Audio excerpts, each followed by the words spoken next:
School choice. The topic of school choice is widely debated and support is split. This presentation's goal is to show why school choice is a change in the right direction for American education. School choice is now an option in 17 states in the United States of America. Most of my references will be in adherence to Iowa's school choice laws. Well, what is school choice? School choice is a state funding to families to choose where their students go to school.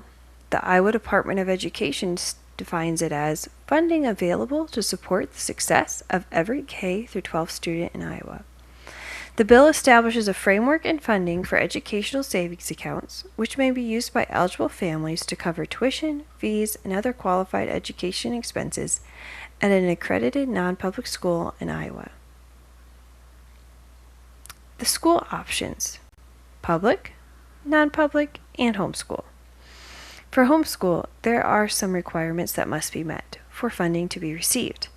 This is competent private instruction, enrollment in the Residence District Homeschool Assistance Program, instruction by an appropriately licensed teacher, and instruction by an appropriately licensed parent. So if they have an appropriate licensed instructor, that is someone they would pay for, or if their parent has a license to teach in that state, that would work as well. Our next topic is whose responsibility is it for education? This is a widely debated topic. But from the Bible, we see that the parents have been given the responsibility of education for their children. We can see this in Deuteronomy 6:7 and 11:19. Let's read from the Word of God in Deuteronomy 6, verse 7.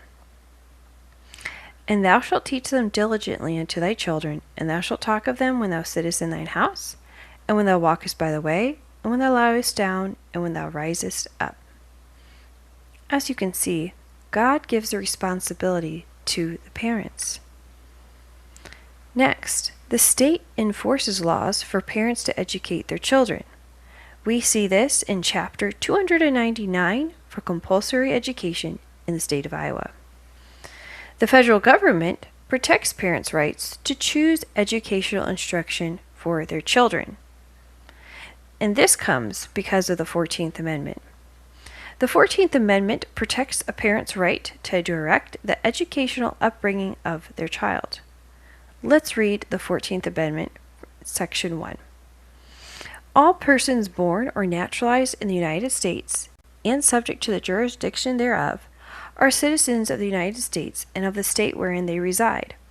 No state shall make or enforce any law which shall abridge the privileges or immunities of citizens of the United States, nor shall any state deprive any person of life, liberty, or property without due process of law, nor deny to any person within its jurisdiction the equal protection of rights.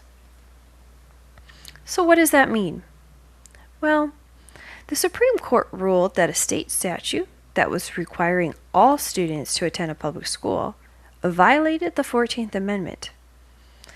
And in these court cases, Meyer v. Nebraska, Pierce v. Society of Sisters, the 14th Amendment showed that it protected the parents' right to direct the educational upbringing of their child.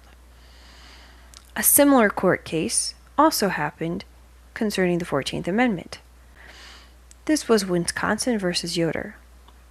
The court also ruled that a state statute requiring Amish children to attend school past the 8th grade violated the substantive due process right and religious freedom rights of Amish parents to direct their education of their child and religious upbringing. Because of these substantive due process protections, all states currently have exceptions in their compulsory attendance statutes that require students of certain ages to attend school. The exceptions allow students to attend private schools, religious schools, or homeschools to meet the compulsory attendance requirements.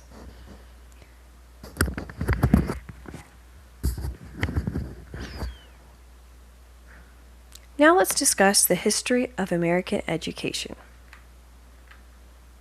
It begins with the Native Americans. The Native Americans' education was more of a lifestyle education. they did have history passed down from generation to generation through storytelling. They also really focused on hunting and gathering and training for life experiences. Some would call that today like a trade of education. The Pilgrims had more of a formal style, whereas the Native Americans did more of a lifestyle. The Pilgrims had a teacher who was the instructor and subjects to learn from, such as reading, writing, and arithmetic. Now we have come to the time of 1647. The Puritans had really wanted their children to be literate. They believed it was important for the next generation to be able to read. Due to this, they enacted the Act of 1647. What was this act? Well, let's read a quote from the historical account of the act. The religious basis of the act was explicit. The act stated its intention was to thwart ye old deluder Satan, and his goal to keep men from the knowledge of ye scriptures. To this end, the law required every town with 50 or more families to hire and maintain a teacher, and to instruct children in reading and writing. If a town had 100 or more families, they were required to support a grammar school which prepared students to attend Harvard College. Soon, similar acts were adopted across the colonies, except for Rhode Island. This act shaped America's public school system. How, you may ask?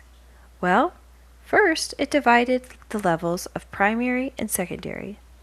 Next, it showed that the basic education was for parents who were part of the community. So that gave the state the right to raise funds for education. Now let's talk about the details of school choice. Each state has different legislation. Most states grant a specific amount of money to the school of choice. Non-public schools which receive funding must meet state standards. This is a fear that I have noticed many people have with school choice. They are afraid that non-public schools are not going to meet academic criteria, and instead they will use the money incorrectly. However, the state has thought about that. There are standards set in place. With school choice, non-public schools will also have access to academic, behavioral, and disability support through a local AEA. Let's also discuss state legislation. Because every state is different, you must contact your Department of Education to find out what the state laws on school choice are. Your state Departments of Education website is a great place to start. There's many resources. They also have an option to contact the head of your state Department of Education, and they can also send you more resources if needed.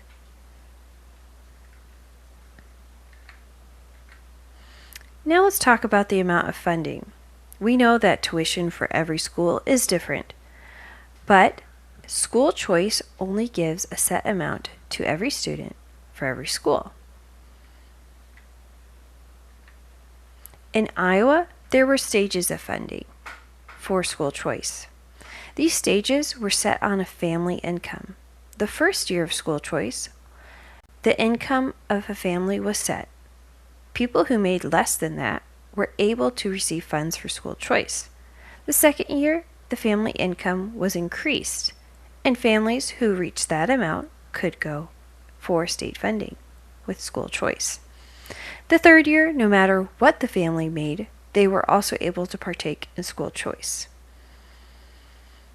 Now, let's talk about funding. With money comes responsibility, and people are afraid that non-public schools will be using money inappropriately. Never fear, the state has thought of this. In order to receive funding and to continue to receive funding, audits must be conducted and sent into the state. Non-public schools also must follow the state guidelines. What do you mean by state guidelines? We will discuss that in the next slide. But before we do, The state of Iowa gives every student $8,148 per pupil. Public schools, on average in Iowa, spend $16.8 thousand per pupil. I don't think we really have to worry about overpaying non-public schools. However, let's continue with the standards that have been set. Non-public schools must meet their State Department of Education standards. There are standards in accreditation. Non-public schools who receive funds must be accredited by a state or by a private agency that has been pre-approved by that state. They must also follow building codes, fire safety codes, and conduct financial audits. This ensures that state funding goes to the school correctly. Now, let's look at the studies of positive effects. Test scores have shown positive effects of 59% due to school choice. We also have seen educational attainment to 75%, parent satisfaction 91% with school choice, fiscal effects 87%, public school students' academics 90%, and school safety 100%. Let's review. School choice's impact. First, parents have the power to choose. From this presentation, we have seen that parents should have the power to choose biblically and according to the 14th Amendment. The state reinforces that parents' right by allowing them to choose the school of their choice. All students now have access to educational support, whereas before it was only public schools and other students had to pay out of pocket for extra educational support. Now, students who attend a non-public school have access to an AEA, which provides ability to receive speech therapy, dyslexia help, disability resources, and so much more. Teachers who also teach in the non-public schools can receive support in extra tools for science, manipulatives for math, and so many more resources. Standards are set. Because these standards are set, I believe that academics will continue to increase in the states that have school choice. Because these standards are very high, teachers and students will strive to reach them. Also, accountability has been set, and that will always encourage that as well. Accountability. Non-public schools are accountable not only to the state, but also to their accreditation agency. Proven positive outcomes. We have seen the proven positive outcomes through statistics. We have also seen it through test scores, and we've also seen it through even public school students doing better on tests. As I personally reflect on school choice, I'd like to discuss the things that I have personally seen in Iowa. Number 1, positive effects in families. Many families have desired to choose their own school. However, location and finances usually tie parents' hands. They are left with little decision in the matter because of finances or where they live. However, with school choice, parents now are no longer bound to those two things. Parents can have that option for their child. I have seen families with great joy and happiness because of this, but I've also seen their children reach new academic levels. I've also seen help in all the schools across Iowa. One of the things I have noticed is public schools have now competition. In the state I live in, there has been several public schools that have been closed down due to irresponsibility with public funds or with the lack of students attending. This has shown the public schools that they must reach better levels. What I mean by is they are held accountable with how they use their money. So many times the public schools are not held accountable with their money. But now that state funds are being spread out, these public schools are going to be held to a budget. They also are going to be held to higher academic levels. Because private schools are now opening across our state, the public schools are going to have to compete. I only see positive effects. In America, competition makes us better. And if it doesn't make us better, failures can still be a way to learn. Next, I have seen, as I personally reflect in my own family, an option. I grew up with a big family. Both my parents were educators, and both taught in the public school in different times. Both my parents, however, decided to send their students to a private Christian school.